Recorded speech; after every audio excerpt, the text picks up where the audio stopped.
So that's it. Arsenal have been crowned Premier League champions in the 2025-2026 season. And this is off the back of Manchester City's result last night. They drew 1-1 with Bournemouth on the South Coast, which handed Arsenal the title. They cannot be caught. Manchester City, unfortunately for Guardiola, in his second to last ever Manchester City game, he dropped points against the South Coast side and handed Arsenal the title. Now, Arsenal, I wouldn't say they've been the best footballing team to watch this year, but I'd say they've been the most consistent.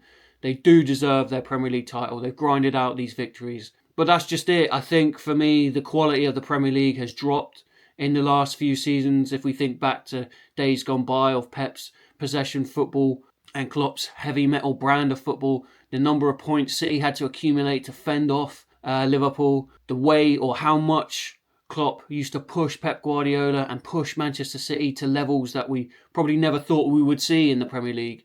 And now this season, rather than being remembered for possession football, heavy metal pressing, gegenpressing, it will be remembered for set pieces, corners, throw-ins, players grappling each other in the box and VAR controversy. But that's fine. There's more than one way to skin a cat, and Mikel Arteta, he's come up with a system that has worked for this Arsenal team. This, of course, ends their 22-year wait. The last time they were crowned Premier League champions, they had the likes of Pires, Henry, Bergkamp, the invincible side that will go down in history as one of the best Premier League sides of all time. But I just can't see Mikel Arteta's side, Arsenal side, really going down in the history books. It will be remembered, of course, by Arsenal fans fondly, and rightly so. But I think for neutrals, it's another season to forget. Along with last season, as a Liverpool fan myself, I'd say, again, the quality of the football last year wasn't great. The title race wasn't a great one. And the football Liverpool played wasn't too great. It wasn't bad, but it was certainly not as bad as this year. But again, it's not going to be a memorable season for the neutral. So along with City suffering a defeat to Bournemouth, it does mean, at that point for Bournemouth, does mean that they get into European football. They are officially going to be playing European football next season. And it's just another brilliant chapter in this story for AFC Bournemouth. I mean, I'm a local lad. I'm from Bournemouth. So I used to go and watch them years ago when I was a young lad, and turning up to the stadium where it wasn't a packed house. There were certainly empty seats there. You could buy a ticket at the gate on the door. They were fighting in the lower leagues, in the bottom of the old Division 3 it was then, or League 2 now, and just surviving and getting by. And obviously Eddie Howe kept them up, kept them in the Football League, and then the journey has just gone up and up. So it's a bit of a fairy tale. It's a fantastic story for Bournemouth to obviously once reflecting and once being at that point at the bottom of the football pyramid, professional football pyramid, to now get into a point where they're playing in Europe and they could be playing some big teams next season at the Vitality. It's just a great story, another fantastic chapter in a wonderful story. But it hasn't been all doom and gloom for Manchester City. They did, of course, win the FA Cup at the weekend. They beat Chelsea at Wembley. 1-0 the goal, thanks to Semenyo. Again, this one, it won't go down as a classic. It wasn't sort of the back and forth game, the end-to-end game that we all enjoy as neutrals, as football fans. But nonetheless, it's another victory, another FA Cup win for Pep Guardiola for Manchester City. He has an incredible record in the Cups. And it's the domestic double, another domestic double for Manchester City. Of course, beating Arsenal back earlier in the season to win the League Cup. They now have the FA Cup to go along with it. And unfortunately for Chelsea, that is now 5 major cup finals at Wembley where they haven't won. It's a bit of a hoodoo. It's certainly not a record that that they'll be proud of. They certainly will want to break that. But it's just been a bit of a disappointing season overall for Chelsea, when there was so much optimism at the beginning of the year after their World Cup club win. On to the relegation battle, and Chelsea played a big part in this last night as well. They hosted Tottenham Hotspur at the Bridge, and Spurs only needed a point to secure safety. It was a golden opportunity, and unfortunately for them, it was a golden opportunity that they passed up. They got a horrendous record at Stamford Bridge when it comes to beating Chelsea, and they weren't the favourites.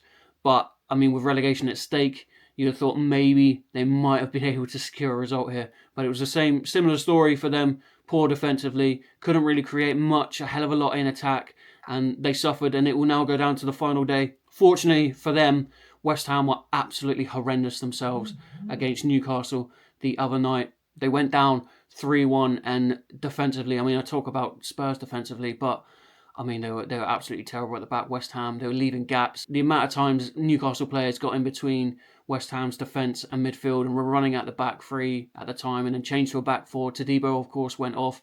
He looked sloppy. He looked lazy on the ball, not switched on. He was at fault for one of the goals, and Newcastle punished them. It was a result or a performance that Newcastle fans needed after the season they've had. But West Ham, I mean, when you're fighting relegation, that's exactly what you need. You need that fight, and it just wasn't there the other day against Newcastle. And unfortunately for them now, it is out of their hands. West Ham are sat in 18th place on 36 points, but unfortunately, alongside that, they have a minus 22 goal difference when Spurs have a minus 10, who are sat on 38 points. Therefore, just a point for Spurs, and they will be safe. It's a 12-goal swing, which, I mean, the chances of that happening it's not going to happen. So Spurs only need that point. They're going to be playing at home. They're going to be playing Everton, who will be disappointed, really, with their result. A 3-1 defeat at home to Sunderland. They still had a shot with Europe, but they'll go there with not a hell of a lot to play for. And I think Spurs, I mean, despite their record at home this year, they've got 2 wins at home this season, Spurs.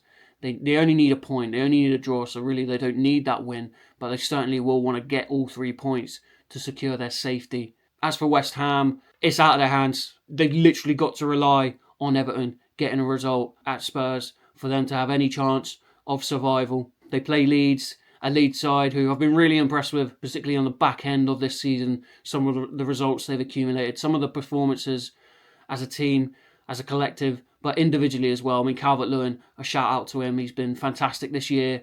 So it's not going to be straightforward for West Ham. I think Leeds will give them a very, very good go. And it's the battle for European football that is still very much an intriguing subplot to this Premier League season. It's advantage Brighton, who are sat in 7th place on 53 points. You then have Chelsea and Brentford on 52, and then Sunderland with an outside shot on 51 points, who can still secure Conference League football. So this one will be an interesting one to watch on the final day. Now that the Premier League title's wrapped up, we still have things going on. We still have European football to secure for some teams.